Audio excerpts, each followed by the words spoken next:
In 2007, a young Georgian designer applied for an internship at Balenciaga. They rejected him after 5 minutes. 8 years later, that same designer became Balenciaga's creative director. And in just 1 decade, he would turn a struggling $400 million brand into a $4 billion cultural phenomenon. He sold trash bags for $1,800, blue shopping bags identical to IKEA's for $2,100, destroyed sneakers for $1,850. The internet turned him into a meme. Fashion critics called him a genius. Celebrities made him an icon. And then, with one advertising campaign in November 2022, he nearly destroyed it all. This is the story of Demna Gvasalia and Balenciaga, a war refugee who redefined luxury, a billion-dollar empire built on provocation, and the scandal that proved you can push boundaries too far. The refugee who became a revolutionary. Before trash bags and controversy, you need to understand who Demna Gvasalia actually is, because his story begins with war. 1991, 10-year-old Demna lives in Sukhumi, Georgia, when separatist forces attack during the war in Abkhazia. His home is destroyed in a bombing. His family flees through the Caucasus Mountains carrying everything they own in plastic bags. They become refugees, moving through Tbilisi, then Ukraine, then Moscow, displaced, unwanted. That image, the refugee carrying their life in a blue plastic bag, would become the foundation of everything Demna later creates. As a teenager in Georgia, Demna realizes he's gay in what he calls a very religious, very macho country. This makes him a target. Fashion becomes his escape, his rebellion. 2006.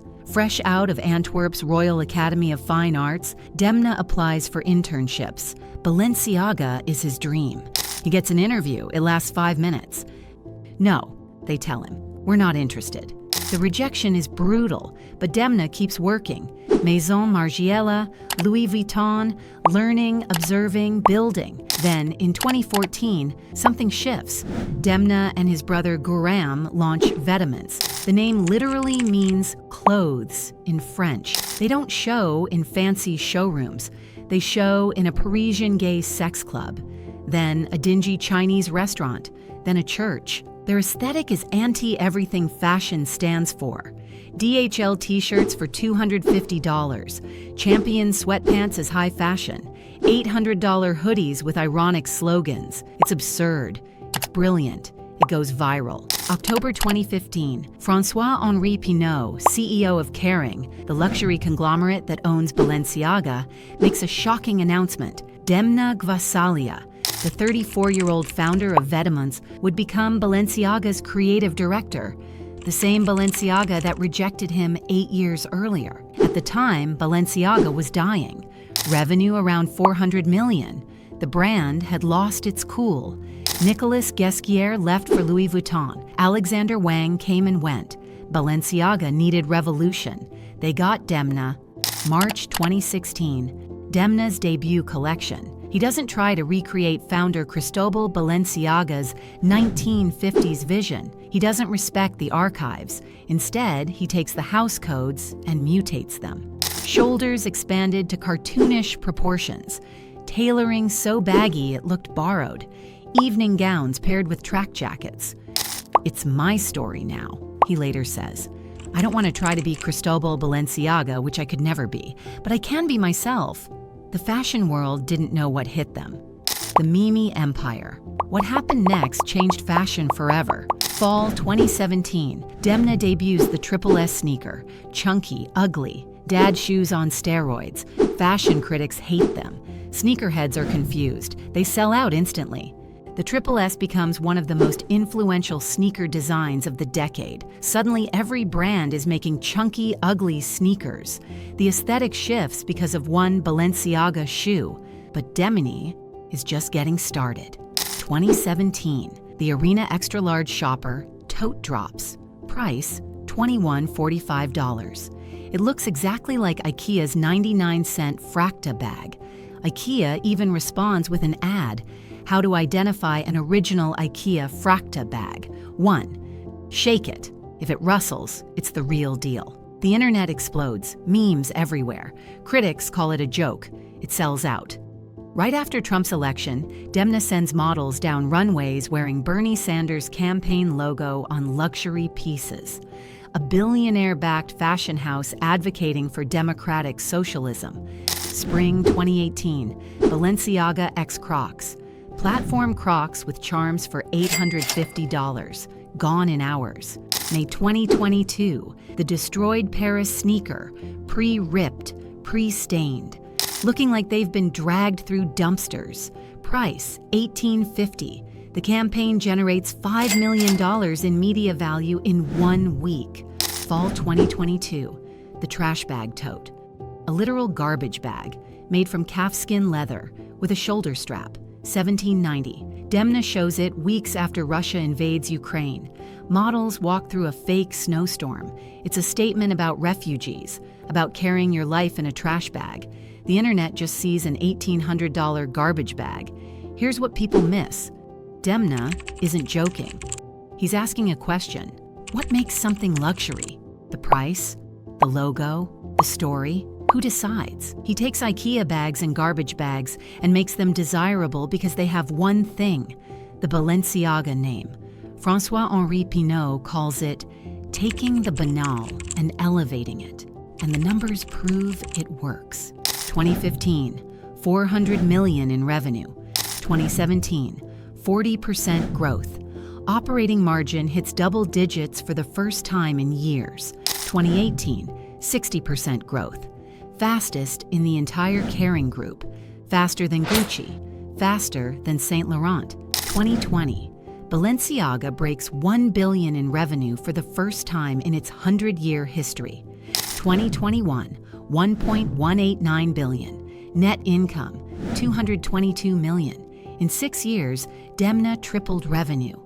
But he understood something else about modern luxury. Celebrity is the product. September 2021, the Met Gala.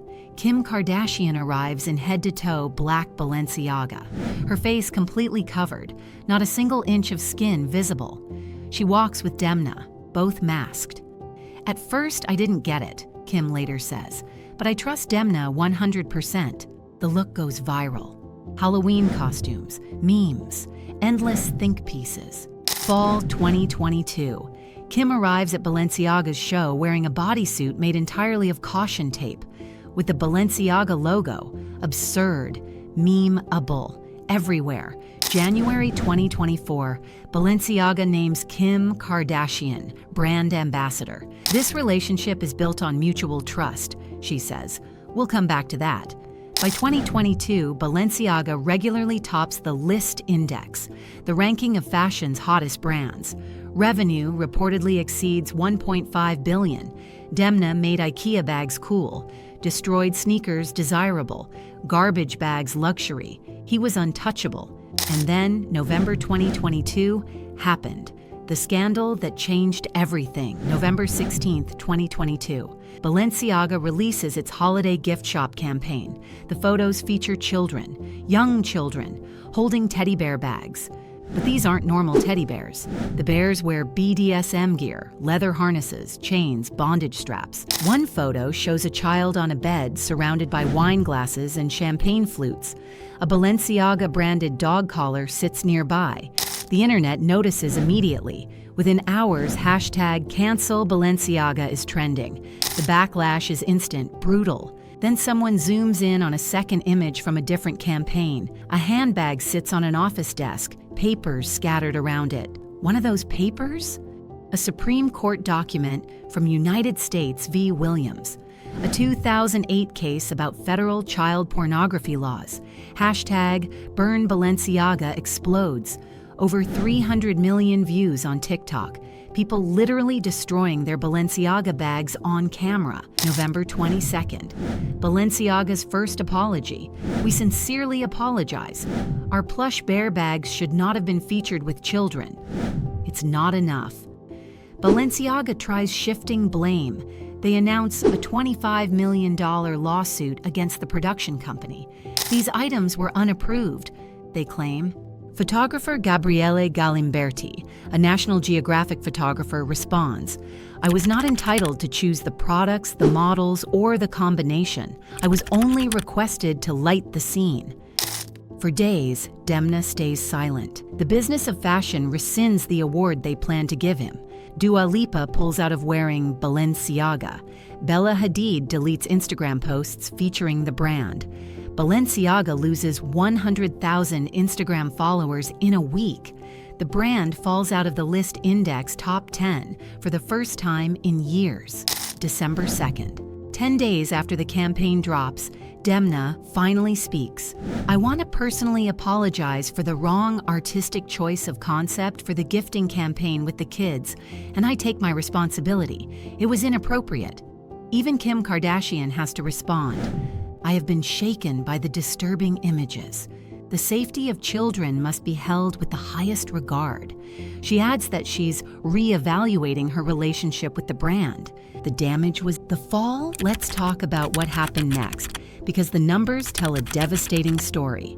Q4 2022, Balenciaga sales drop 4%. After years of explosive growth, the brand is contracting, but it gets worse.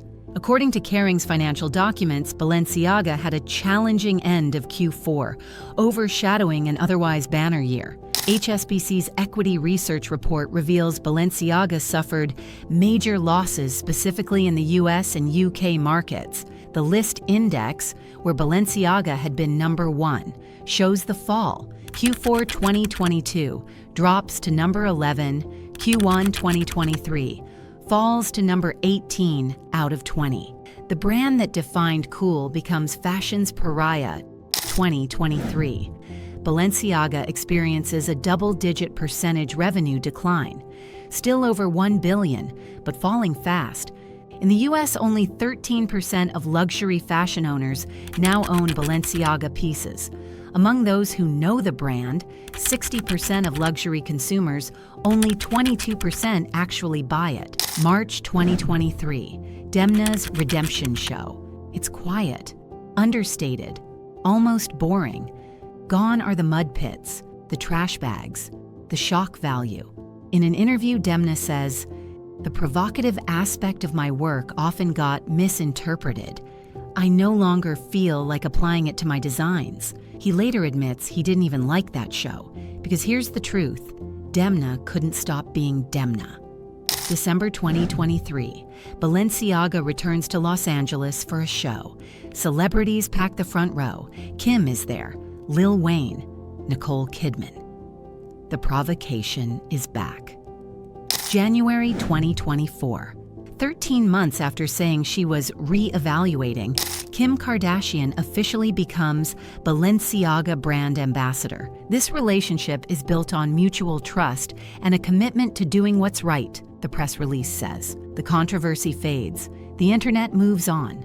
But the numbers don't lie. 2024, Kering's Other Houses division, which includes Balenciaga, reports revenue down 14%. Analysts expected 5%. It's 3 times worse than predicted. October 2024, Kering explores closing underperforming Balenciaga stores as part of adapting to a new demand reality. The brand that opened stores everywhere is now shutting them down. March 13, 2025. Kering makes a shocking announcement. Demna Gvasalia is leaving Balenciaga after 10 years. He's going to Gucci. Gucci, Kering's crown jewel, has been struggling. After Alessandro Michele left in 2023, Sabato De Sarno lasted barely 2 years. Gucci's revenue in 2024, $7.7 billion, down 12%. Kering is desperate. They need a savior, so they're betting everything on the man who nearly destroyed Balenciaga. What it all means. So here's where we are. Demna spent a decade asking, what makes something luxury? He took IKEA bags and garbage bags and destroyed sneakers and made them desirable through pure branding. He tripled Balenciaga's revenue, made it one of Kering's fastest-growing brands, influenced an entire generation of designers. By every business metric, he was wildly successful. But he also created an advertising campaign featuring children with BDSM teddy bears that sparked international outrage and accusations of normalizing child abuse. So here's the question nobody wants to answer. Does commercial success excuse ethical failure? Can you separate the product from the provocation? Is Demna a genius who redefined luxury or a provocateur who went too far? Kering has their answer. They put him in charge of their biggest brand. Kim Kardashian has her answer. She's still an ambassador. The fashion industry has their answer. He's still celebrated as one of the most influential designers of his generation. But what's your answer? Because in October 2025, Demna will show his first Gucci collection, and the fashion world will be watching. Will he play it safe? Or will he do what he's always done? Push boundaries, provoke reactions, make us uncomfortable. The boy who fled war with his life in a plastic bag, the teenager bullied for being gay, the designer rejected after 5 minutes. He built an empire on trash bags and provocation. He watched it nearly collapse because he pushed too far. And now he gets to do it all over again at Gucci. The question isn't whether Demna is talented. The question is, in an age where provocation equals profit, where does the line exist? And who decides when it's been crossed? In 2022, Balenciaga crossed that line. The brand survived, barely, but it's still dying. Revenue down, stores closing, brand reputation damaged. Will Gucci be different? Or is this the same story about to repeat itself? One thing's certain, we're about to find out.